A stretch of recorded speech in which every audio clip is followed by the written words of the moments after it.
En educación necesitamos cambio sostenible. Que no hay un cambio cada vez que cambia el político, que no hay un cambio cada vez que cambia el director, que no hay un cambio cada vez que viene un maestro y viene otro. Tiene que haber proyectos que, independientemente de las personas, tengan una visión de país. Los profesores de Dominicana dan clase con el libro de texto. Página 1, 2, 3, 4, y el niño lee diptongos y triptongos. ¿De qué va a ser el ejercicio? De lo que está arriba. O sea, hay una manera muy lineal de trabajar el pensamiento de los niños. Fíjate que la atención no se reclama, la atención se conquista. Y es un elemento y es una conquista que muchos profesores han perdido, han desistido, han claudicado con respecto a la manera en la que los niños tienen que atender. ¿Cómo aprende el cerebro? El cerebro aprende a través de la manera en la que construye memoria. Y hay una puerta de entrada a la construcción de la memoria, y es la atención.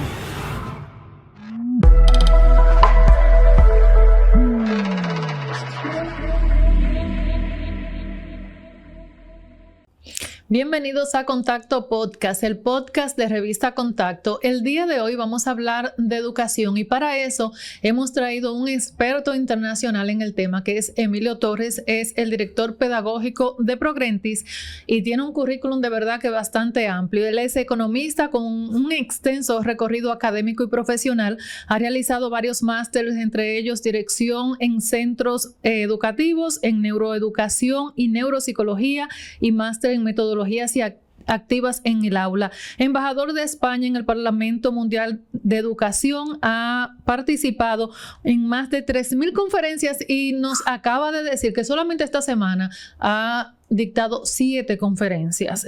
Para que puedan tener una idea, esas conferencias han sido en España y América Latina. Tenemos a Dusan, yo creo que es un honor para nosotros poder hablar de temas educativos con un experto en la materia. Además de todo eso, queridos amigos, es uno de nuestros columnistas de Revista Contacto que también nos llena de orgullo todos los meses que podemos leer todos los atractivos temas que pone siempre con la educación de su actualidad.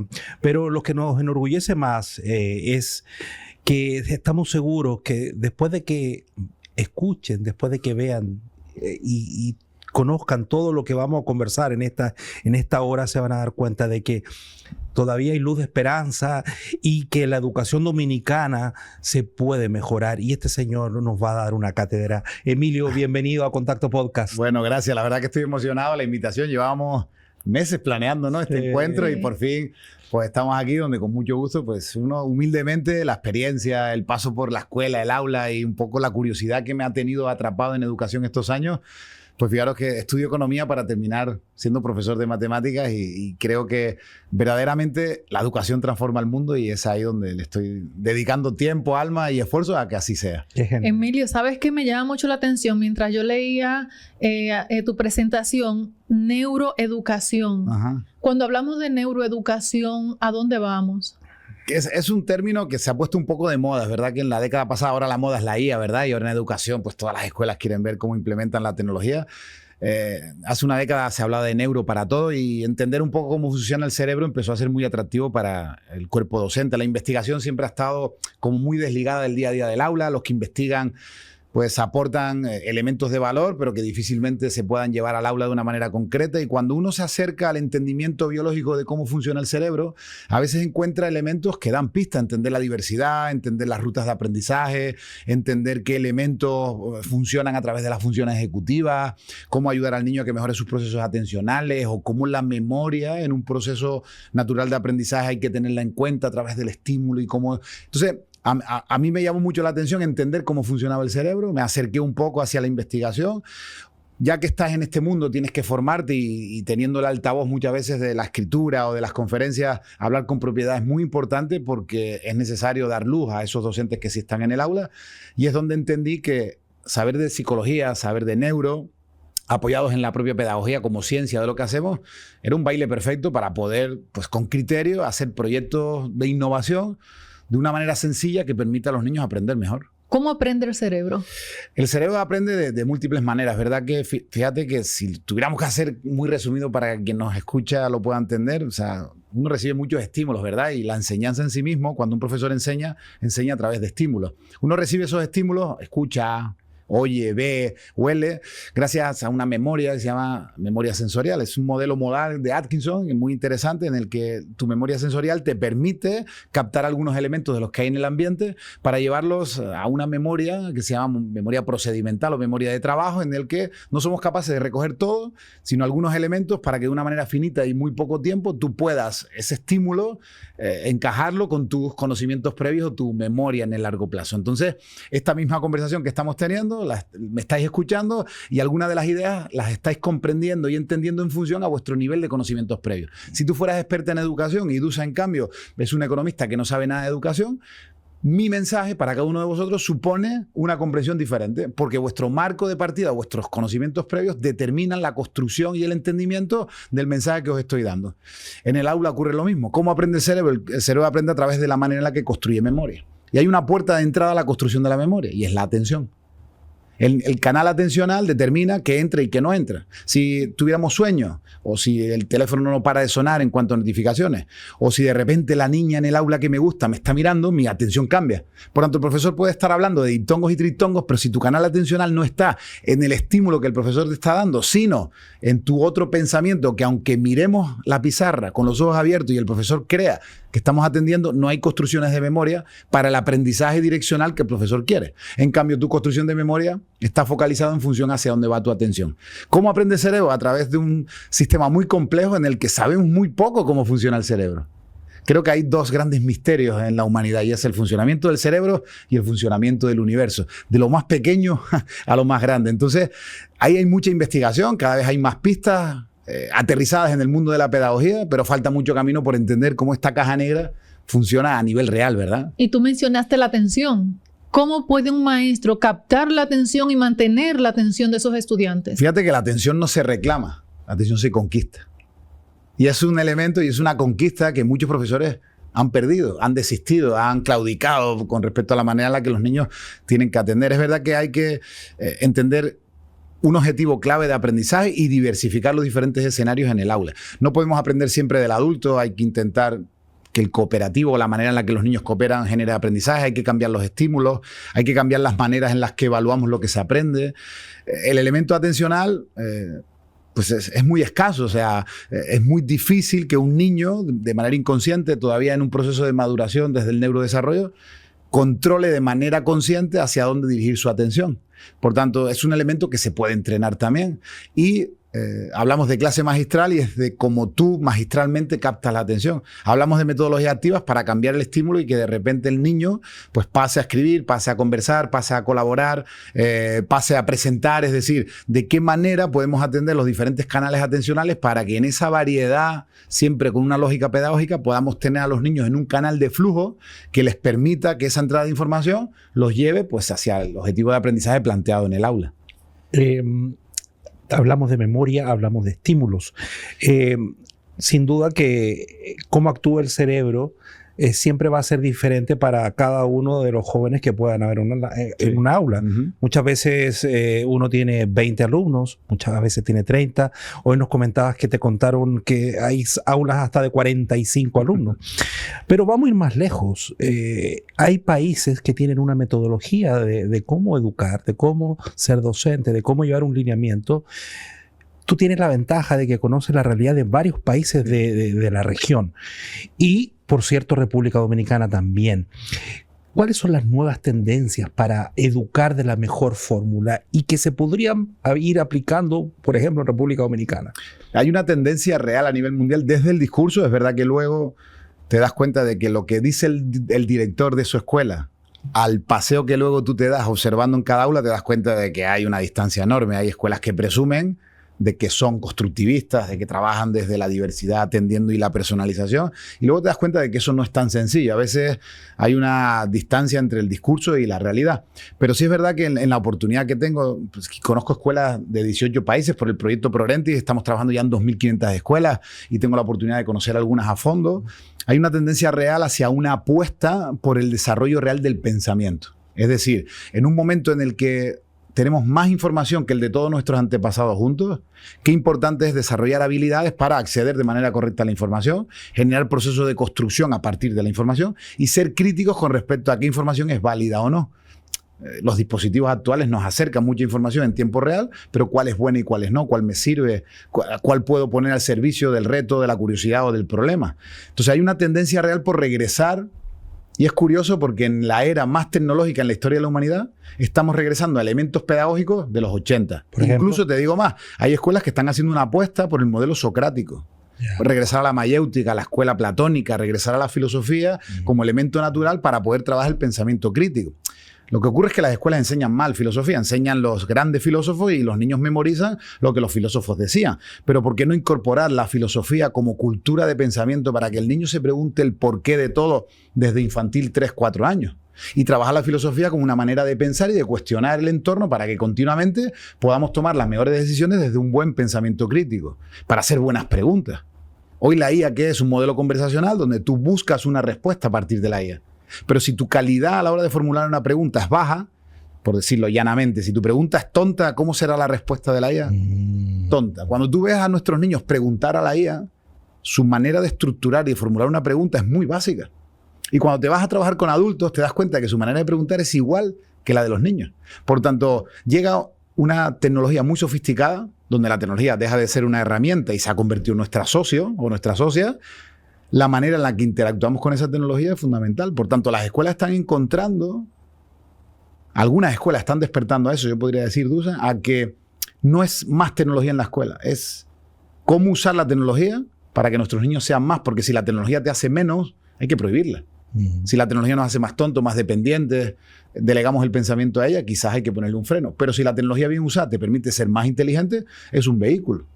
Históricamente la tecnología, los inventos nos han permitido ser más capaces. La palanca nos permitió mover piedras más grandes a lugares más lejanos. Sí. Por tanto, potenció nuestras capacidades. Pero la IA está potenciando nuestras capacidades. A través de Progrentis has conocido y estás conociendo la realidad de 23 países de la región en cuanto a sus modelos educativos. En el caso de República Dominicana, ¿qué te ha llamado la atención? ¿Cómo ves la actualidad? ¿Crees que vamos por un camino hacia lo ideal o falta mucho todavía? Si leemos el marco conceptual de la ley, me encanta. Ya. Lo que está escrito. Lo que está escrito me gusta. De hecho, venía en el avión. Como decía, esta semana he podido trabajar con 7 grupos diferentes de maestros, profesores, directivos. Y tuve que preparar 2 talleres sobre cultura de evaluación. Entonces venía en el avión haciendo un refresh de cómo era la ley dominicana. Y la ley, pues muy interesante, porque pone al niño en el centro y se define un perfil de egreso muy interesante. Y hay una serie de competencias fundamentales y específicas enunciadas en la ley. Una malla curricular que habla de contenido a trabajar procedimental, conceptual y actitudinal, con una serie de criterios e indicadores de logro que dan la pista. Cuando yo le hablo de esto a los profesores, que está en la ley, publicado y es abierto, me miran con cara como decir, ¿qué está hablando este señor? Pues esto es vuestra ley. Los profesores de Dominicana dan clase con el libro de texto. Página 1, 2, 3, 4, y el niño lee diptongos y triptongos de qué va a ser el ejercicio, de lo que está arriba. O sea, hay una manera muy lineal de trabajar el pensamiento de los niños. Se trabaja únicamente con contenido. Entonces, cuando yo veo la educación dominicana y la leo desde fuera como extranjero, digo, el marco conceptual de la ley tiene cabeza. Se hizo con un sentido para trabajar una serie de habilidades a través de unas competencias donde el niño ponga esas habilidades al servicio del hacer. Pero cuando te vas a la realidad de aula, pues no sé si es que falta una conexión entre el ministerio y los profesores, si hace falta más capacitación, si hace falta un proyecto en el que se tenga en cuenta también al maestro sus dificultades, el contexto, la población, el nivel de formación de la familia, la inquietud del estudiante, la infraestructura, los tiempos horarios, la formación del liderazgo de los directivos. No sé, creo que hay un elemento que entre lo que está escrito y lo que hay, falta conexión. Hay un vacío. Hay un vacío que creo que hay que atender. Entonces, no creo que sea cuestión de recursos, porque un país como este debe de tenerlos. Creo que hay un elemento en la manera en la que usas tus recursos de manera estratégica para que ese vacío se pueda llenar. Y tú mencionas algo sumamente importante, el tema de los maestros, porque hay una separación entre lo que es el contenido que ellos están dando y lo que dice la ley, como debería ser ese contenido. No, se sigue educando el día de hoy igual como se educaba en los años 80, como nos educaron a mi generación, que nos sentaban en una silla uno detrás de otro, lea eso, repítalo, listo.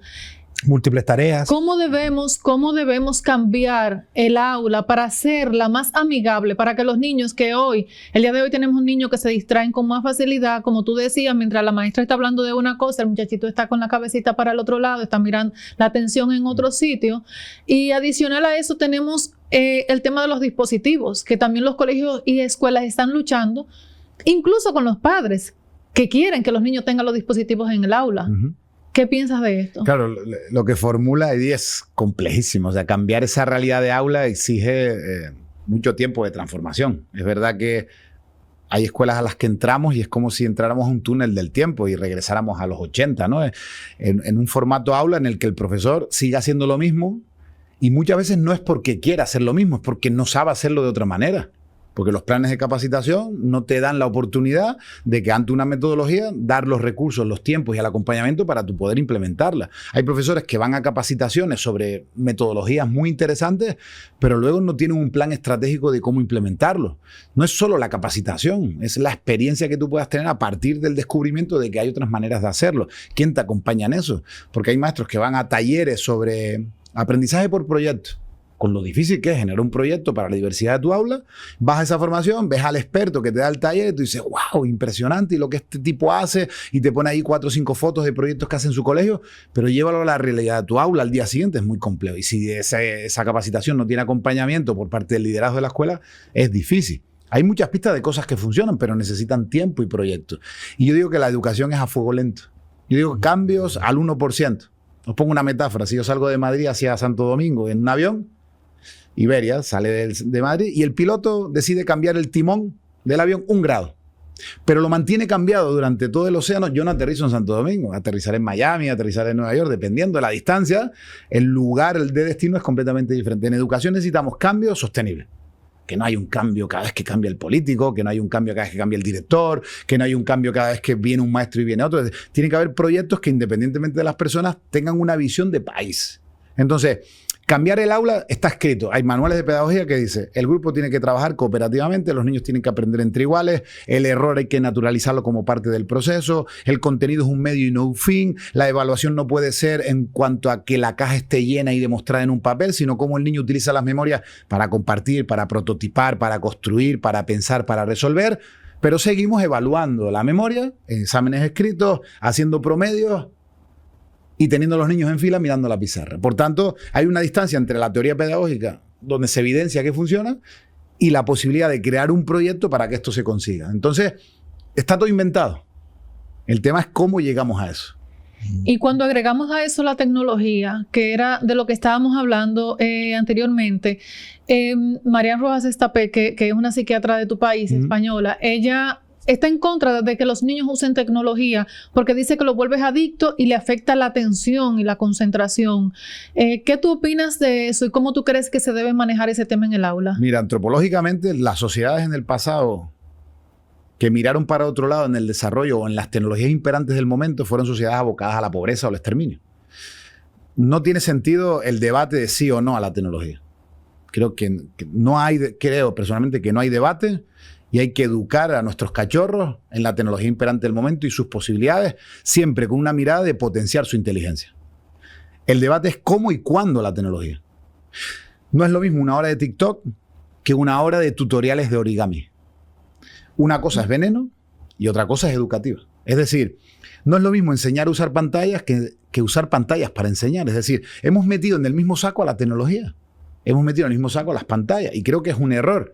Porque el Internet es una amplia biblioteca de contenidos que puede saciar mi curiosidad a la hora de querer aprender cualquier tema. Antes uno tenía que desplazarse a una biblioteca y pasar horas, días para buscar cualquier tema. Pero hoy creo que las posibilidades que nos da la sociedad de la información son tremendas en cuanto a aquello en lo que tú te quieras formar. Pero si tu tiempo, en vez de dedicarlo a emanciparte intelectualmente, lo dedicas a ver videos de gatos bailando, creo que la tecnología es perversa. ¿Es buena o mala la tecnología? Es verdad que las redes sociales, la pornografía o los videojuegos tienen una legión de ingenieros que de manera perversa buscan monetizar a partir de nuestra atención. O sea, la atención hoy es una moneda muy suculenta en el que grandes tecnológicas se pelean porque pasemos mucho tiempo scrolleando. Pero ¿qué tal si siendo conscientes y queriendo ser más inteligentes, decidimos cómo usar de manera correcta la tecnología, es donde tenemos que educar. ¿Qué ocurre? Que quienes debieran de educar en esto no han sido educados y llega una herramienta en la que ni los profesores tienen muy claro cómo utilizarla. Por tanto, a nivel social se está convirtiendo en un peligro y el discurso es prohibamos la tecnología. Por tanto, entiendo que en aquellas escuelas en las que no hay un proyecto para que la digitalización eduque, pues preventivamente, ¿qué hacen las sociedades o las opiniones de los grandes gurús? Prohibirla. Cuando lo que debiéramos es de dar al proyecto educativo la posibilidad de que la tecnología pues pueda personalizar el aprendizaje. Os hablo de la propia experiencia. Qué tan interesante es que a nivel tecnológico los niños ante un proceso lector puedan ir trabajando en función a sus necesidades. Porque igual tú tienes problemas en texto discontinuo y Dusan tienen problemas en ampliación ocular. ¿Por qué tienen que hacer los dos lo mismo al mismo tiempo? ¿Por qué la tecnología no les va dando actividades de ejercitación que se adapte a lo que el algoritmo va detectando y personalice y los lleve a cada uno en función de sus necesidades? ¿Cómo lo hace Progrentis? Progrentis lo hace justamente así. Es verdad que Progrentis se va al núcleo del aprendizaje. Progrentis es lectura, Progrentis es comprensión de la lectura, Progrentis es uso de la matemática para pensar cómo resolver, Progrentis es pensamiento crítico para que a partir de una noticia o un fake news tú determines si es verdadero o falso. Nos vamos a la base del aprendizaje. Progrentis es un complemento muy interesante. Ya en Dominicana estamos trabajando con 120 colegios. Hay 40.000 niños haciendo Progrentis desde hace 5 años. No son pocos. Y hemos tenido una muy buena acogida de escuelas, todas particulares, porque las públicas no tienen el recurso en autonomía para comprarlo, porque si no ya estaríamos dentro. Siempre hay que pasar el peaje político y eso lleva su tiempo, pero las escuelas particulares que han visto el producto pues están entendiendo cómo Progrentis desarrolla ese tipo de habilidades de pensamiento y lo hace así, a través del vehículo tecnológico, ayudando a que cada niño en esas microtareas que hace pueda ir desarrollando y ejercitando habilidades que necesita. Uno de los puntos importantes de los roles que tiene la educación, ya sea en República Dominicana o en el mundo, es qué función tiene cada uno de estos entes que van involucrados en el desarrollo de la educación, valga la redundancia. Sin duda que los recursos siempre son importantes. Gracias a Dios, en República Dominicana desde hace más de 10 años se logró algo que por muchos años se anhelaba, que era tener un mayor presupuesto para la educación. Hoy vemos que el país tiene mejor infraestructura, tenemos mejores aulas, mejor tecnología, a los muchachos se les da incluso hasta su ropa, sus libros, hasta los van a buscar a las casas y los llevan a la escuela. Un modelo muy nuevo que no tiene ni 2 años y que ha simplificado un poco para las familias de un poco más escasos recursos cómo ayudar a los padres. Que no sea una excusa para que los niños falten a la escuela. Claro. Entonces, nosotros vemos que hay diferentes formas que hemos ido avanzando, pero siempre ha quedado esta duda de la importancia del docente, de la importancia del profesor. Un profesor en España, por ejemplo, por solo citar un caso de España, ¿cada cuánto tiempo se tiene que estar capacitando? ¿Cada cuánto tiempo tiene que tener su sabático para ese mismo desarrollo personal lo pueda transmitir a sus nuevos alumnos? ¿Cómo es el enfoque del docente en España? A nivel personal, y viendo la experiencia, es verdad que cada institución o cada escuela tiene un programa propio de formación, pero sí es verdad que es algo en el que en España en los últimos 20 años ha habido mucha sed de formación y se han puesto en marcha muchos congresos, muchos espacios de reflexión y en general el profesorado ha estado como muy ávido de querer pues llegar a entender el cerebro, muchas corrientes psicológicas para entender dificultades de aprendizaje y poder pues dar más recursos a las escuelas. Hay programas de formación a nivel ministerial donde los centros de profesorado ofrecen una amplia gama de formación por especialidad y ahí hay cierta cultura de una formación continua en el que hay mucho profesor autodidacta que hace cosas muy maravillosas en el aula y luego las comparte y luego pues es invitado a talleres o a congresos donde lo comparte con otros y se crean grandes comunidades de aprendizaje donde esta sed por saber más pues es una cultura general. Siempre, obviamente, hay como todo, yo digo que es como el lápiz, hay 30% de profesores que son punta, 30% de profesores que son goma y van borrando todo lo que lo... Y hay un 30% de profesores que se dejan llevar por estas nuevas tendencias en el que el liderazgo de muchas escuelas católicas, escuelas particulares, la escuela pública pues funciona realmente bien, permite a ciertos profesores ir avanzando. No todo es oro, pero sí es verdad que hay cierta tendencia hacia una mejora continua de la educación. Pero es verdad que la clave de todo cambio educativo es el profesor. Es el profesor porque si tú dedicas los recursos de este país a mejorar el aula. Eso hay que darlo por hecho. A mejorar el transporte hay que darlo por hecho. A la alimentación de los estudiantes hay que darlo por hecho. A que el aula esté acondicionada y no se cuele el agua, eso tiene que estar dado por hecho. Pero si el que tienes ahí sigue haciendo lo mismo, con un aula cayéndose, un aula muy bonita, no hay cambio, salvo las paredes, salvo que el transporte llega puntual, salvo que los niños están alimentados. Es que si no partes de eso, lo otro no cambia. ¿Qué ocurre? Que muchas veces a nivel político, y no es crítica, ¿qué es lo que da voto? Lo que se ve, lo que se puede conseguir en el corto plazo. Pero cuando tú tienes que capacitar a un profesor, tú tienes que dar tiempo a ese profesor a que haga el cambio. Si lleváramos 30 años bailando tango, y somos expertos en tango, y llevamos 30 años cada sábado bailando tango con nuestras parejas, de repente hay que bailar reggaetón. ¿Qué nos va a salir cuando salgamos a la pista? Tango. Para cambiar del tango al reggaetón, tú necesitas un proceso de acondicionamiento y no lo vas a conseguir en un año, en 2. Quizás necesites tiempo y entrenamiento. Lo mismo ocurre con el profesorado. Entonces, ¿de qué manera estamos dando tiempo a los profesores? ¿Cuánto gana un profesor? Hay que pluriemplearse para poder subsistir, porque la educación es principalmente de señoras o de maestras. ¿Dónde está la equidad en ese sentido? ¿Dónde está la especialidad? ¿Un licenciado quiere ser maestro o ser maestro es la última opción? Yo soy ingeniero, no consigo trabajo en una industria, termino dando clases de matemáticas, pero ¿qué preparación tiene un ingeniero para llegar al aula y hacer pedagogía? Usted sabe mucho de física, pero de la física a generar aprendizaje a partir de ese contenido, hay ciencia. Y hemos puesto en el aula a personas que saben de lo que hablan, pero generar aprendizaje y pensamiento a partir de lo que tú sabes necesita preparación. Entonces, los currículos en Latinoamérica ponen en el aula a personas que con titulación saben del contenido del que hablan.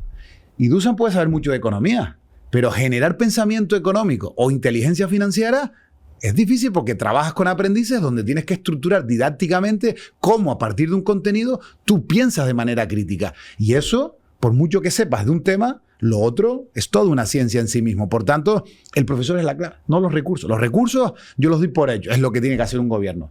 Buscar el bienestar y que las condiciones para que la educación se dé partan. Y a partir de ahí, la inversión también tiene que ir a las personas. Además de todo esto, que me encanta que tú digas que es la clave, porque yo soy un convencido de que el profesor es clave en todo. Si tú no tienes un profesor bien capacitado con las nuevas tendencias de la educación, o sea, no se puede pensar en nada. Y que motive. Y que motive. Pero justamente eso te quería decir. Pero vamos a hacer una hipótesis, que tenemos a esos profesores, que los tenemos aquí. Pero una cosa es que tú tengas un profesor también que motive, que sepa lo que va a enseñar, pero otra cosa, vamos a ver si es el adecuado para tener alumnos. Hay profesores muchas veces que o llegan enojados, o no transmiten la información, o no repiten de una forma más didáctica. Yo tengo 3 hijos, y de repente me dicen, oye, yo le pregunté a mi profesor que me explicara de otra forma porque no lo entendí, y se molestan y se enojan. Hay muchas veces, además de la parte didáctica, educacional per se, hay que tener un conocimiento de cómo enseñar, cómo saber enseñar. Eso también creo que es muy importante, y quizás en eso podemos estar fallando. Sí, hay veces que me planto delante de grupos de profesores con esta idea y digo, caramba, es que tenéis que aprender, tenéis que manejar estas metodologías, y a veces por un momento me paro y digo, imaginemos que esta es la persona adecuada, pero gana $600 al mes. Es la persona adecuada, pero tiene 45 en el aula. Es la persona adecuada y de esos 45 no hay 2 iguales. Es la persona adecuada, pero las familias están en contra de lo que hace. Y los niños reciben un mensaje en casa diferente a lo que el profesor quiere. Es la persona adecuada y no tiene el apoyo del liderazgo de su escuela. Es la persona adecuada y tiene que estar 40 horas trabajando cada 45 minutos con niños diferentes. Es la persona adecuada, pero por las tardes tiene que buscar un segundo trabajo porque no le da para mantener a su familia. Terminas quemándote. No me hables de innovación cuando las condiciones en las que me estás pidiendo que innove no me permiten motivarme ni a mí mismo que me estás pidiendo que motive al resto. Entonces, hay una serie de elementos y quiero romper una lanza en cuanto al profesorado, que sí ha decidido estar delante de un proceso de enseñanza en el que, aunque no tenga las capacidades reales, desarrollarlas se convierten en una carrera casi que imposible por las condiciones en las que hay. Entonces, creo que a nivel social tenemos que avanzar mucho. Fíjate que los países más ricos del mundo son aquellos que apuesten, hacen una inversión mayor en cuanto al capital humano de la formación de sus profesores. Por tanto, ¿qué le faltaría a República Dominicana? Un buen proyecto que trabaje de la mano con los cuerpos docentes. un proyecto que no pueda mirarse con una caducidad, un ciclo político, un proyecto que sea que sea sostenible, que aunque haya un cambio político, pues se pueda mantener un proyecto desde un elemento natural y es el profesor, para poder generar esas generaciones que permitan heredar un país con cierto nivel crítico, con cierto nivel de conocimiento. Por tanto, es complicado en algunos casos hablar del profesor porque obviamente está en el punto de mira, es el que educa, es el protagonista del aula, es el que la familia critica, es el que está siempre delante de los estudiantes, pero ¿qué condiciones tiene ese profesor para poder hacer innovación, para poder cambiar, para poder formarse y para poder llevar esa formación al aula? El otro día nos pedían un taller para formar a los profesores en aprendizaje cooperativo. El aprendizaje cooperativo es colocar a 4 niños juntos y a través de una estructura que no es fácil, pero que se puede llevar a cabo, los niños trabajan pues a través de una serie de instrucciones, uno depende del otro, hay interdependencia positiva, hay responsabilidad en el trabajo. Bien, hicimos la formación, 8 horas trabajando con los profesores, esto deberíamos hacerlo así, y al día siguiente nos íbamos a la escuela. Y cuando yo llego a la escuela y veo los espacios en el que ese colegio quería ser cooperativo, digo, mira, olvidaros todo lo de ayer, no podemos, aquí no cabe la manera de agrupar. Los niños estaban sentados en fila, pegados unos a otros, donde primero entraban los del fondo, porque si no, los de adelante no podían luego entrar. Entonces, era una estructura en la que tú dices, no se puede hacer innovación si no hay condiciones mínimas para poder hacerlo. Aquel profesor puede estar muy motivado a hacer aprendizaje cooperativo, pero a nivel estructural esa escuela no puede hacerlo. Por lo tanto, ¿cuántas trabas o cuántos palos en la rueda se encuentra la educación que aunque quiera no puede? Es una reflexión muy profunda. Buen punto. ¿Cuántos estudiantes debería tener un maestro en un aula? Y te lo pregunto porque yo sé que aquí hay maestros que trabajan con el doble de lo que se debería. Sí, esa pregunta no tiene un número. Es decir, hay profesores que hacen virguerías, hacen maravillas con 50 estudiantes y dicen que crack y los tiene durante 1 hora así con la boca abierta. Y hay profesores que con 10 se estresan, ¿no? Yo creo que tendría que cambiar. O sea, a lo que voy a decir es muy disruptivo y a lo mejor pues, le rompe la cabeza a alguien, pero yo creo que las escuelas deberían de tirar sus paredes, deberían de ser espacios diáfanos. Claro, estoy hablando de una educación como muy futurista, ¿no? Pero ya he visto escuelas en Estados Unidos y en Finlandia que ya lo hacen. Es decir, el niño llega a desarrollar un propio proyecto donde, habiendo trabajado la autonomía durante la primaria, el estudiante en secundaria tiene una serie de proyectos a desarrollar durante un año académico y el profesor está en un lugar en el que tú acudes a él cada vez que necesitas mentoría. Porque la información está para resolver el problema y tú necesitas un profesor cuando verdaderamente necesitas que te mentorice en cuanto al proceso que tú estás investigando. No que él te dé la información. Yo la busco, la descubro, la critico y la utilizo si me viene bien para mi proyecto con mi grupo. Así es como me imagino yo una escuela. Niños decidiendo cuándo descansar, niños decidiendo cómo generar un plan de trabajo para responder el proyecto, para solucionar la problemática, para enfrentar el reto. Una escuela en la que no hay un profesor responsable cada vez que toca el timbre de una serie de estudiantes para que dé una asignatura, sino ¿por qué la matemática no puede bailar? ¿O por qué la literatura no puede pintar? ¿Por qué tienen que haber asignaturas estancos donde hay un profesor responsable de un contenido? ¿Por qué no buscamos de manera multidisciplinar conectar todas las áreas del conocimiento para que el niño cuando salga afuera entienda el mundo de una manera más holística? Porque toca el timbre y viene el de matemática y solo se ve matemática.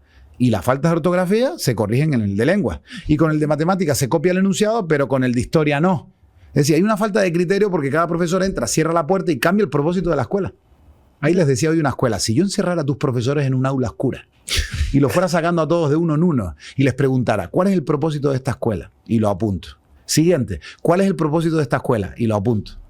¿Cuál es el propósito? Y lo apunto. ¿Coincidirían todos los maestros de un mismo proyecto en que el propósito de esa escuela es el mismo? Me dirían, no. Es decir, que el propósito de esta escuela cambia cada vez que toca el timbre. Me dice, sí. Y pues entonces, ¿qué le podemos pedir a un niño en el que cada profesor que entra, el criterio sobre el cual educar es completamente diferente? ¿Nos volveríamos locos? Sí. Es así. Por tanto, hay un problema de dirección, de foco, de norte y de propósito. Y eso hay que resolverlo desde las grandes esferas. Recién Aide te puso en una pregunta bastante difícil e incómoda, yo creo, porque debe ser una pregunta muy habitual. El tiempo que uno tiene que pasar con los profesores y cuántos alumnos. Cuando yo llegué a este país, en el 2007, uno siempre te hace paralelo. Yo soy muy de hacer paralelos, no por las comparaciones que son siempre muy odiosas, pero siempre creo que es bueno tener un parámetro más o menos para ubicarte como donde tú estás. No sé si eso te puede dar después para que tu análisis sea mejor o peor, pero creo que es bueno para comparación.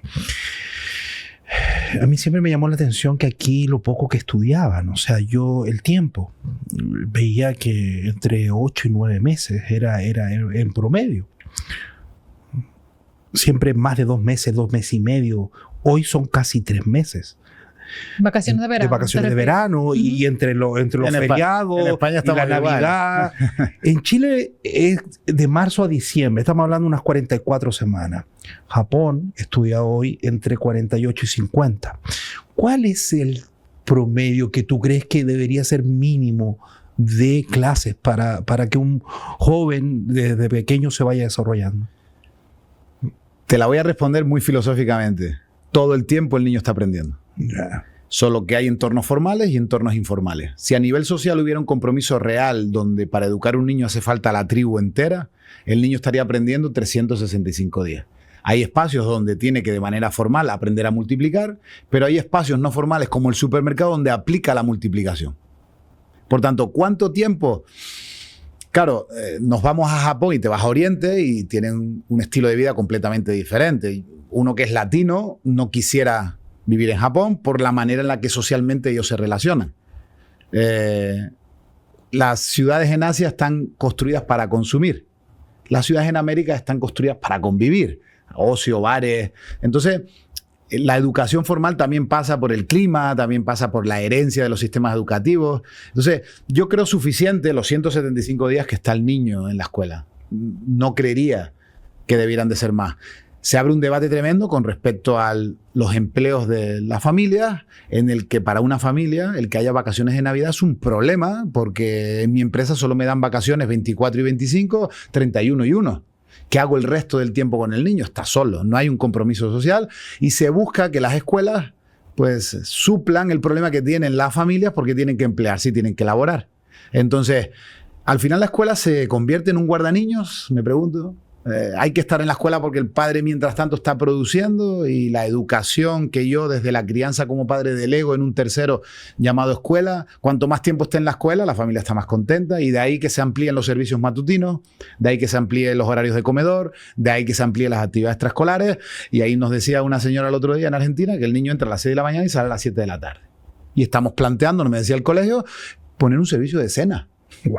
Me decía el colegio, dice, nos los estamos planteando por el tráfico que hay en la ciudad, los papás salen de trabajar a las 5 de la tarde y les encantaría recoger al niño a las 7 de la tarde cenado. ¿Qué le dijiste? Le digo, no tengan hijos. Eso es un atentado, eso es violencia infantil, le decía yo en broma. Le digo, imagínate soltar a tu hijo a las 6 de la mañana y recogerlo a las 7 de la tarde ya para que el niño se duerma en el coche y llegas a casa y solo lo metes en la cama. No tengas hijos para eso. Obviamente uno tiene hijos pensando que el futuro va a ser mejor y que en este momento está buscando escapar. Pero ¿cuánto tiempo debieran de pasar en la escuela? Entonces hay una dicotomía. Hay quien opta por el homeschooling y no confía en el sistema educativo y prefiere educar a su niño. Yo le preguntaba a un compañero el otro día, ¿cómo haces para la parte social? Porque no todo es académico. Uno no aprende de estos 4 centímetros. Hay un elemento relacional, hay un elemento de contexto que si tú dejas de llevar a tu hijo a la escuela se lo pierde. Pero si tú no confías a nivel académico en cómo está educando tu cabeza, tendrás que suplirlo. Entonces hay un momento de tendencia en el que es complicado establecer cuánto tiempo un niño debiera ir al colegio.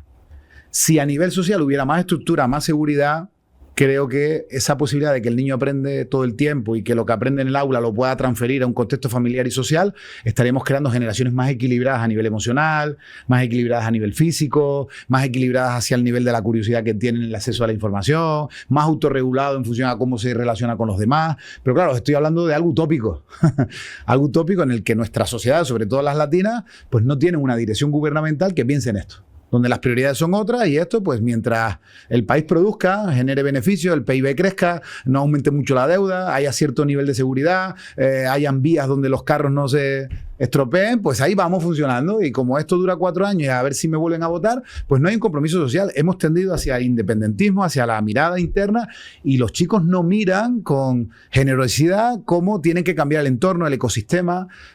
América Latina está en sobregiro ecológico, nos estamos comiendo los recursos, pero esto del reciclaje no va conmigo porque esto... Entonces, ¿cuánto tiempo tiene que estar un niño en la escuela? No lo sé. No sé cuánto es el mínimo ni cuánto es el máximo. Lo que sí creo es que debemos de generar un sistema social, y llamarme utópico, pero un sistema social en el que el niño pueda aprender en condiciones positivas todo el tiempo. Dejando de lado ese ejemplo de Argentina, ¿cuál tú consideras que debe ser el rol de la familia en el acompañamiento del niño con el tema de la escuela? Claro, ahí hay múltiples dificultades porque se necesita tiempo, se necesita escucha y se necesita mirada. Y las familias no tienen tiempo, viven a un ritmo que no es sano para poder escuchar y ya no miran a los ojos porque están mirando la pantalla. Entonces, cuando tú educas a un niño, no solo necesita recibir mensajes de la educación, necesita aprender a través de tu ejemplo. Entonces, es verdad que en este momento complicado, en el que a nivel económico hay mucha inflación, en el que hay que trabajar muchas horas pues, para poder perseguir esos sueños que nos han vendido como éxito, estamos dejando que la infancia pues, esté abandonada, ¿no? Y a lo mejor soy negativo aquí, pero es verdad que hay muy poco tiempo para acompañar de manera ecuánime a tu hijo. Es verdad que un hijo necesita tiempo. Quizás cuando yo me eduqué, mi madre estuvo todo el tiempo en casa y fue un referente muy grande para mí. Mi papá tenía que trabajar y trabajaba de noche y en el día estábamos todo el tiempo con mi mamá. Salimos al colegio, estaba mi mamá en casa, llegábamos al colegio, estaba mi mamá y siempre fue un referente en el que de alguna manera, pues con muy pocos recursos, pero con mucha presencia, uno salió adelante apostando por la escuela como elemento igualador de esa. Pero hoy en día los niños llegan a casa la mayor parte del tiempo y están solos. Entonces, si no hay tiempo para hacer acompañamiento, pues ¿por qué vamos a hablar de criterios si es que no tengo tiempo para aplicarlo? Si tuviera el tiempo, hay que generar espacios de paciencia y acompañamiento, hay que generar procesos de escucha, pero pues estamos como muy dispersos. Ayer teníamos un taller con los papás de los niños provenientes de Dominicana y les decía, cuando nosotros ponemos el teléfono encima de la mesa comiendo con nuestros hijos, cenando con nuestros hijos, el mensaje que le estamos dando es que la notificación del trabajo o el like de Instagram es tan importante como... Y ahí pecamos todos. Entonces, la escucha está siendo interrumpida por pantallas digitales. Nuestras casas se han llenado de ventanas digitales donde la información viene de fuera hacia adentro y se ha perdido la comunicación. Entonces, un niño que no participa de la comunicación familiar, a pesar de tener el tiempo, porque hay niños huérfanos con padre y madre en casa, donde no hay escucha y no hay mirada. Entonces, para mí serían como los 3 elementos fundamentales en el que una familia con sentido común pueda acompañar a un hijo. Porque creo que el sentido común es el común de los sentidos. Es la mejor pedagogía que hay. Y te quiero agregar un punto a eso, que lo hablábamos fuera de la grabación, y era el tema de la hiperactividad y el déficit de atención, que decíamos, antes quizás no veíamos tantos niños con este síndrome, sí. Ahora se ve más común, y en casa también ya termina siendo, vamos a decir, que el dolor de cabeza, porque muchas veces la mamá, que es la que hace tarea con los niños, dice, yo no tengo paciencia para atender claro. Este tema, y además del tema de cómo se atiende en el aula. Sí, ahí los expertos, pues es verdad que nos hablan parece una pandemia silenciosa, el aumento de la dificultad de atender por parte de cualquiera, niños y mayores. Sí es verdad que clínicamente cuando un niño, pues a través de un elemento desde el neurodesarrollo donde te imposibilita tener procesos atencionales normales, necesitas una intervención de un profesional, en el que se necesita mucho apoyo por parte de la familia. Si no hay paciencia para acompañar a un niño con ciertas dificultades, pues es complicado. No solo los profesionales y una intervención clínica un par de horas a la semana te va a solucionar el problema. Necesitas pues, cierta rutina en el que la familia tiene que incorporar cómo estos niños necesitan trabajar de diferente manera, con instrucciones pautadas, con mucho acompañamiento, con volver a recordar para que afiancen algunos elementos procedimentales que le permitan avanzar a conocimiento superior. Entonces la familia juega un papel fundamental. Familias comprometidas con niños con dificultades son niños que caminan, niños que avanzan, pero familias ausentes y niños con dificultades y una escuela sin recursos son niños abocados al fracaso escolar. Y así hay muchos niños, escuelas que no tienen recursos porque están sobresaturados. Profesores sin formación para atender este tipo de dificultades. Familias que no tienen el tiempo para acompañar estas dificultades y sin recursos para una intervención profesional.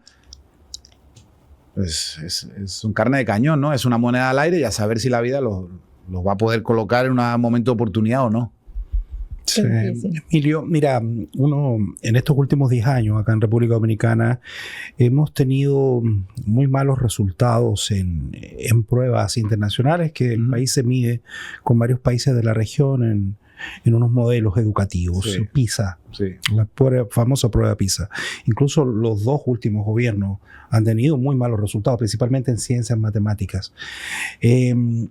Cuando ocurren estos resultados y ve uno los parámetros a la hora de ver cómo tú estás comparado con tus pares y tú tienes resultados negativos, ¿cuál es la mejor forma para medir tu educación, si realmente por dónde irte y qué hacer ante una situación así?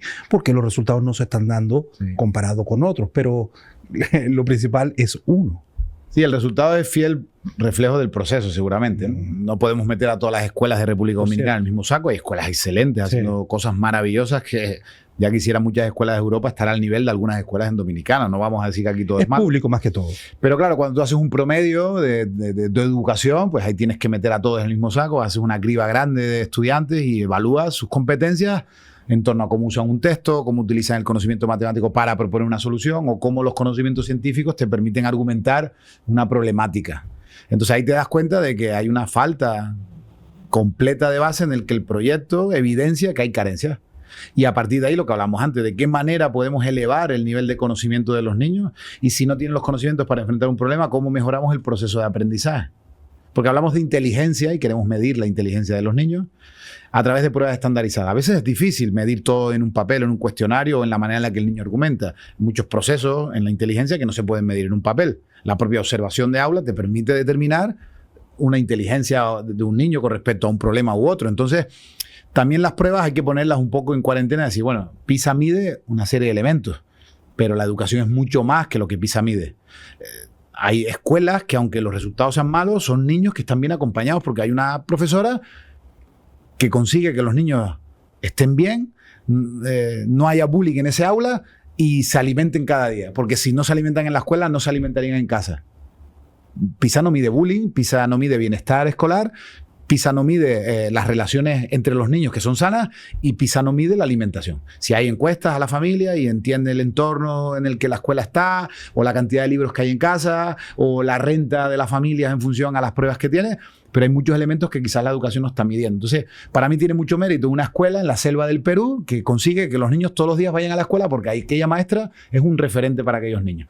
Quizás no tiene la posibilidad de puntear en PISA, pero aquellos niños cada día están acompañados por un adulto referente, donde quizás pues no saben descomponer en factores primos, pero salen al río y son capaces de pescar y alimentar a su familia. Y eso no sale en PISA. Entonces, cuando hablamos de educación, no solo podemos hablar de empleabilidad, tenemos que hablar de seres humanos y de personas. Entonces, hay muchos elementos a la hora de medir resultados que sí determina, y cuando hablas de PISA para República Dominicana, es una evidencia de la falta de criterio que hay en el proceso para conseguir el desarrollo de esas habilidades que mide PISA. Pero también le diría a República Dominicana, hay muchas cosas buenas que quizás no salen puntadas en las pruebas internacionales que hay que darles valor y hay que celebrar. Por ejemplo, ¿cuáles debemos celebrar? Yo creo que el compromiso de los maestros, estoy enamorado de los maestros dominicanos y de la alegría. Hoy llamaba a casa y se lo decía a mi esposa, le digo, hay que ver la alegría de la gente en Dominicana, que no veo en Chile. Por ejemplo, pues... Buen punto. Porque cuando voy a Chile siento, al igual que en España, siento a la gente muy hermética. O sea, yo di una conferencia en República Dominicana y yo recibo el feedback de una manera humilde por parte de la persona que te está escuchando. Y no es por falta de conocimiento, es por cultura. Y yo me voy a Argentina, me voy a Chile, me voy a Colombia o voy a España y ahí nos miramos con cierta más distancia y te estoy evaluando y a ver si lo que dices es o no es. Entonces, yo siento el pueblo dominicano como un pueblo abierto a aprender, un pueblo humilde desde el desconocimiento, un pueblo con sed de poder ser más, y eso es de valor. Y en el aula hay maestros que, aunque no tengan la formación ideal para estar con los niños, son buenas personas. Y la primera competencia que debe tener un profesor es ser buena persona. Si no tienes eso y tienes 3 maestrías y 8 idiomas, yo me quedo con la buena persona. Qué buen punto. Excelente. Emilio, uno de los parámetros muy tristes para todos los países del mundo, sin duda deben de ser nuestros jóvenes ni trabajan ni estudian. ¿Cómo un país puede tratar de planificar para que ese joven de pequeño no solamente quiera estudiar, sino que también algún día trabajar? Y ese que estudió, que se esforzó, que fue a la universidad y sale y no tienen trabajo, no encuentra trabajo. ¿Cómo un país como país puede planificarse para que no hayan esas dos tan terribles situaciones como son los Qué preguntas niños? Tan difíciles me estáis haciendo ahí, ¿verdad? Yo sé que me estoy postulando aquí a la presidencia del país. Sí, yo creo que te contrate Luis. Eso. Así que, ya tú sabes. Oye, qué confianza. Abierta. Luis. Tú sabes. Oye, qué confianza, Luis. Pues aquí hay Qué buenas confianza, relaciones. Yo creo, Dusan, que estamos desprotegiendo la adolescencia. Ya. Creo que hay un momento neural en el que y te lo digo porque tengo 3 adolescentes en casa, al igual que tú, me siento empatizado porque tengo Daniel, Marcos y Mateo, 17, 15 y 13.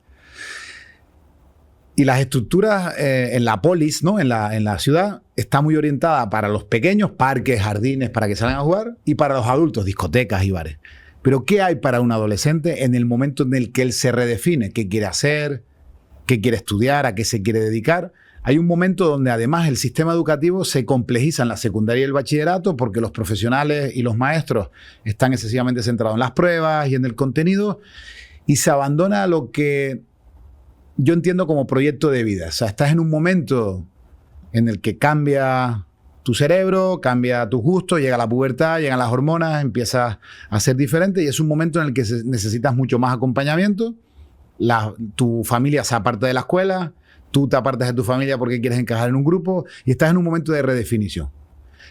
¿Cuál es la consecuencia? Niños perdidos que no saben lo que quieren y optan, atrapados por las drogas, atrapados por la sexualidad fácil, atrapados por las redes sociales, claudican ante la cultura del esfuerzo, de perseguir un sueño porque no lo tienen, perseguir un propósito porque nunca se lo han planteado, y terminan sobreviviendo, creyendo que ahí está la felicidad.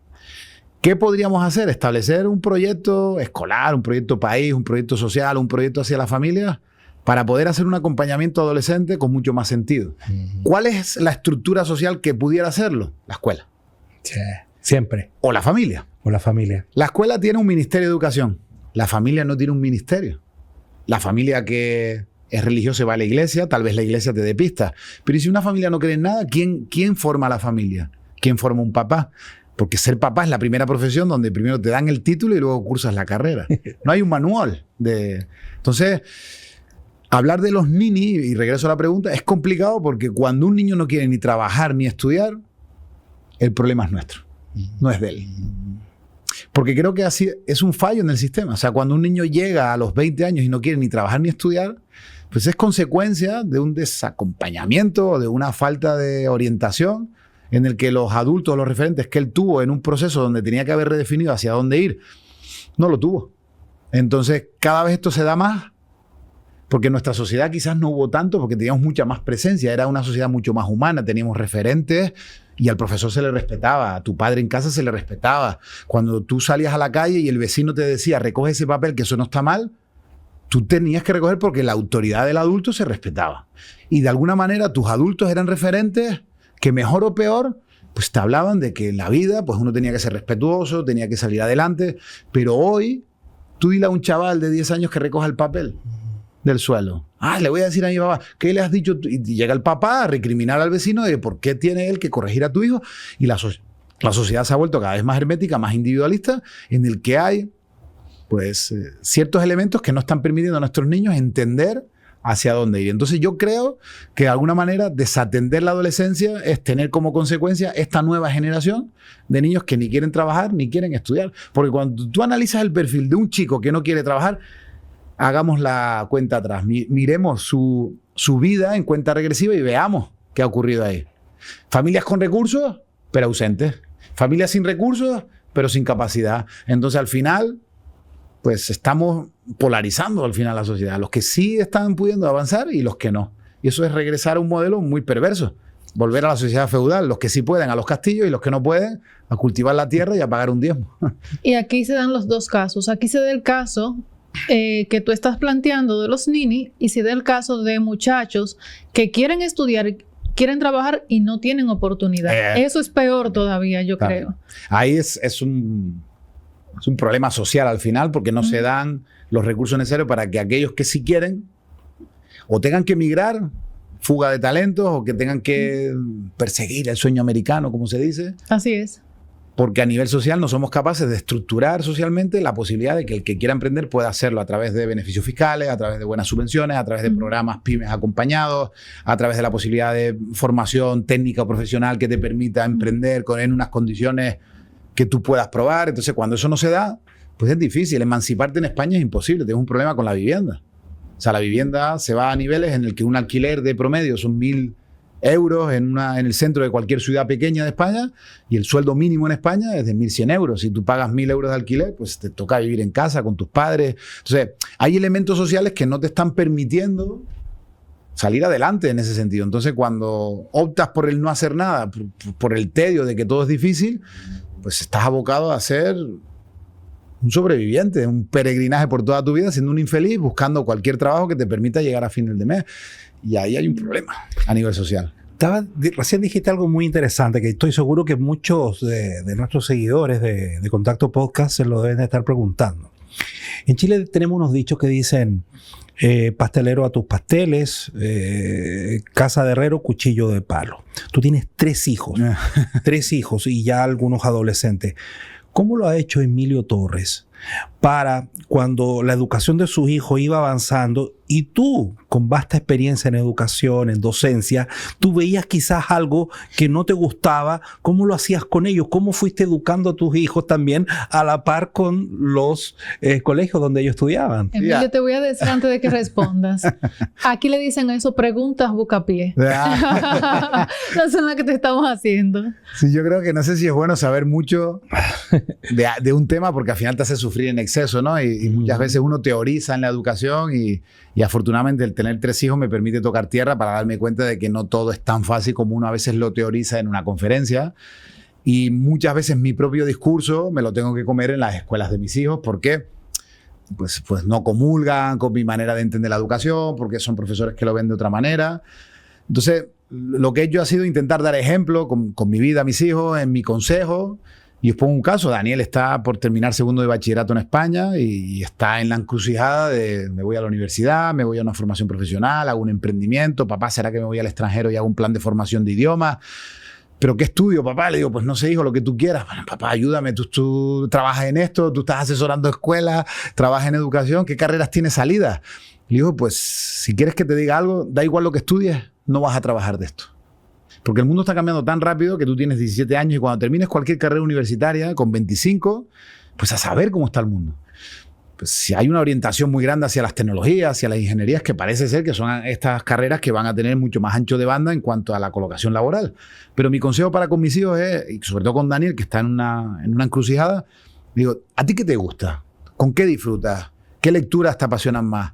¿Qué asignaturas te permiten hacer un estudio como más placentero?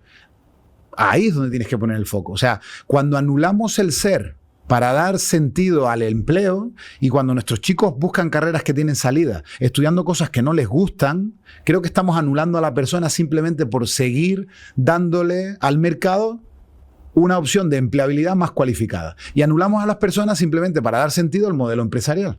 ¿Dónde queda la persona entonces? Claro, la escuela moderna, cuando llega la revolución industrial, cambia el modelo educativo en el que hay que alfabetizar a la sociedad para que ocupara un puesto más dentro de esa alineación de una fábrica donde el hombre repetía algo especialista durante todo el tiempo. Y la escuela moderna nace con el propósito de la empleabilidad. Una persona en Nueva Zelanda la pones en Canadá y funciona. Porque sabe leer, escribir, aritmética básica, le enseña el elemento del empleo y funciona.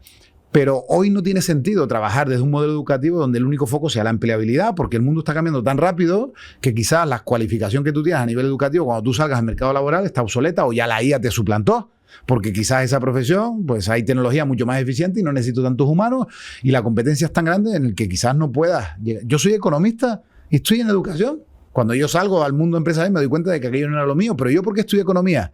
Porque creía que aquello tenía salida y la empresa era un lugar en el que quizás yo me podía desarrollar. Pero me anulé. Claro, tuve que hacer luego y digo, caramba, que 5 años perdidos. Claro, la universidad te da estructura, te permite mover la cabeza. Trabajé desde modelos de comprensión que permitieron agilizar habilidades mentales, pero no las pude aplicar. Me tuve que ir a otro gremio. Por tanto, la manera en la que tenemos que educar a nuestros hijos creo que tiene que ser, y vuelvo a lo del sentido común, que sean hombres y mujeres de bien, que sean personas éticas, que sean respetuosos, que busquen su propósito en la vida. Porque si mi hijo me dice que quiere estudiar filosofía, ¿por qué no? Y sus profesores le dicen, los filósofos se mueren de hambre. Pues si tú estudias filosofía porque es lo que a ti te gusta, vas a encontrar tu nicho de mercado, vas a encontrar tu manera de descubrir tu propósito. Y si no, el error te va a hacer volver y eso es parte del proceso de aprendizaje. Pero si nos seguimos orientando en dar respuesta al mercado y a la sociedad, creo que ahí es donde nos educamos. Ahí cuando me preguntas como padre, pues digo, pues dar consejos éticos en cuanto a que sean buenas personas y que persigan aquello que creen que quieren conseguir. Y si se equivocan, no pasa nada, volvemos a empezar. Emilio, antes que terminemos, falta muy poco, pero yo creo que de conocerte un poco más. ¿Quién es Emilio Torres? Sabemos que viene de las Islas Canarias. ¿Cómo hace este hombre que viaja 6, 7 meses al año por diferentes países? Cuéntanos un poco esto. Emilio Torres llegó aquí hablando como mexicano y ya está hablando como español. Sí. Yo no sé cómo. Sí, es que el acento, veníamos en el coche hablando de que como me toca trabajar con tantos equipos y tantos países, no sé si es que soy bueno de oído, pero se me pega el cantadito. Fíjate, yo nací en la isla de Tenerife y terminé dirigiendo una escuela salesiana. Yo estudié en los salesianos, me voy a la universidad y los padres salesianos me rescatan volviéndome al aula. Oye, Emilio, necesitamos un profesor de matemáticas. Yo llego a dar clase en la escuela en la que estudié y allí me encontré a profesores que habían sido mis tutores. Entonces fue un reencuentro como muy bonito.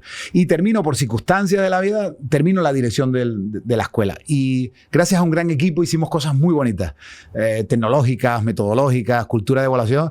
Y descubrí como algo que me apasionaba y era la educación y el liderar procesos y el poder generar cambios dentro de una escuela. Pues fue como que uno descubrió su gen. Yo nunca lo busqué, llegué ahí, descubrí, caramba, pues aquí yo disfruto y me siento bien. Y ese fue mi propósito. En un momento determinado en ese proyecto de innovación llegó Progrentis, yo escucho la herramienta en una conferencia en Madrid y le digo, esto puede ser interesante, lo comparto con mi equipo y lo implementamos. Empezó a funcionar aquello, Progrentis empezó a mejorar resultados y nosotros estábamos en nuestro proyecto de innovación y me llaman para dar una conferencia en Madrid. Oye, queremos que nos hables de tu escuela y qué estás haciendo. Y casualmente ahí estaban sentados los que hoy son los dueños de Progrentis. Y yo doy mi conferencia con mi alegría, con mi emoción, hablando de mi bebé, que era el colegio en aquel momento y todo lo que estábamos haciendo, y algo les hizo sentido. En aquel momento, os hablo de 2017, oye, ¿por qué no te vienes al proyecto? Oye, pues tú estás aquí impactando a 1.500 niños, pero ¿qué tal si te vienes a América e impactamos a 1 millón de niños? Y aquello pues como que me movió el piso, lo pensé un tiempo y dije, pues sí, llevaba ya 10 años en la dirección, digo, ¿será que me voy un tiempo? Abro miradas, me permite investigar, visitar otras escuelas y ahí a partir del 2017, gracias al proyecto Progrentis, empiezo a moverme por estos países de Latinoamérica en un vertiginoso ritmo en el que pues cada semana estoy en un país compartiendo con educadores, con algunos gobiernos y con escuelas la posibilidad de hacer educación. Claro, yo vengo de una familia muy humilde, vengo de una familia en la que mi papá trabaja en la noche de guardia de seguridad, mi mamá trabaja en casa haciendo vestidos para señoras ricas y con mucho trabajo y mucho sudor. Yo le agradezco mucho a mis papás porque confiaron en cómo la educación podía sacarnos adelante. Y soy un ejemplo en el que la educación es una oportunidad para las familias que no tienen recursos. Y yo con mi ejemplo he dicho, formándote y siendo consecuente, corresponsable también con el esfuerzo de tu familia, puedes salir adelante. Entonces hay valores que yo creo que sí te posicionan, también aprovechando tus oportunidades para llegar a esto. Y ahora me siento corresponsable para entregar lo que yo tanto he recibido. Soy un bendecido de poder visitar escuelas cada día. Quiero que otras escuelas reciban lo que yo estoy recibiendo. La posibilidad de viajar y moverme, la posibilidad de la formación que a mí me han dado, poder entregarla, la posibilidad de transformar un país a través de políticas, me apasiona. Entonces, creo que entre la juventud, la energía, el momento, las posibilidades y la tecnología, estamos en un momento apasionante donde lo único que hace falta es pasión y cabeza. Presidente, supongo que usted va a ver este video. Nuestro ministro de Educación, que lo conozco muchos años, Luis Miguel de Camps. Aquí está la persona que está no, presidente, esta es la persona que necesita este país para dar un salto. Que espero que esto llegue.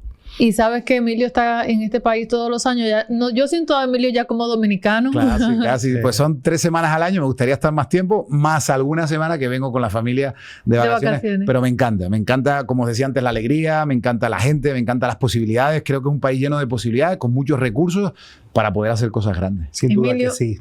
Muchísimas gracias por tu tiempo, por compartir todo tu conocimiento con nosotros y con las personas que nos ven y que escuchan este podcast todas las semanas. Y yo creo que tú has tocado temas para que el área de maestros, de gobierno, de educación privada y las familias se vean también reflejadas y puedan también, vamos a despertar esa curiosidad y ese análisis de cómo estamos viendo a los muchachos, que no sean simplemente objetos que vamos y depositamos en una escuela. Así es. para que pasen tiempo ahí. Gracias por tu tiempo, amigo. Espero que no sea la última vez y estamos seguros que ojalá que escuches las personas correctas y vuelvas pronto a estar definitivamente aquí en otra isla. Así es. Os agradezco la invitación, ojalá que nos veamos pronto. Me lo he pasado genial, la verdad es que pues creo que es de mucho valor lo que hacéis. Os agradezco mucho porque este altavoz que estáis generando desde diferentes áreas, pues a quien os escuche yo sigue, creo que es de valor. Yo soy adicto también a escuchar vuestros podcasts, me encanta escribir para la revista y ojalá que muchas más personas puedan aprovechar este recurso que con tanto esfuerzo estáis haciendo y creo que es un bien tremendo para la sociedad. Así que enhorabuena. Gracias.